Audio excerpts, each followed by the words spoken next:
So what's up sa inyo, Team Balakas? So today, tayo is magluluto ng beef tapa. So napakasimple lang nitong gawin, napakadali ano. So kailangan mo lang ng thinly slice na beef, no. So ayan, lagyan mo ng konting suka, tapos toyo, medyo marami no. Buhusan mo ng medyo madami-daming toyo.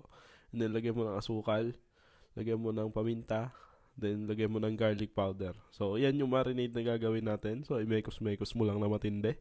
Tapos takpan mo, lagay mo muna sa ref for 30 minutes until overnight.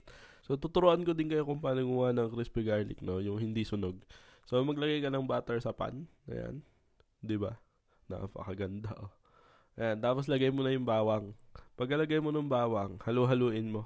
No, dahan-dahan lang. So, pagka nag-chop kayo ng bawang, dapat yung medyo pantay-pantay para sabay-sabay silang maluto. No? Tapos pagka medyo malapit nang maluto yan, hanguin mo na. Huwag mo na antayin masunog sa kawali. Ano? Kasi mainit pa naman yung mantika niyan o yung butter. Maluluto pa yon. So, prito na din tayo itlog. Alam nyo na siguro yan. And then, yun, habang piniprito natin itong tapa natin, ano, kung di pa kayo naka-follow dito sa page, follow na kayo kasi plano ko buong 2024 is mag-upload talaga ako ng video. So, maraming salamat sa lahat na nanonood lately.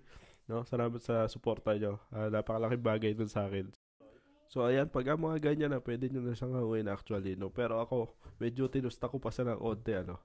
Kasi mas gusto ko yung medyo crispy eh. So, pag okay na yan, pwede na natin i-plate. Yun, so kanin, syempre. Tapos lagay mo na yung tapa, and then itlog.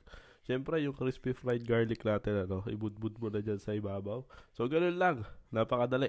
Palakas.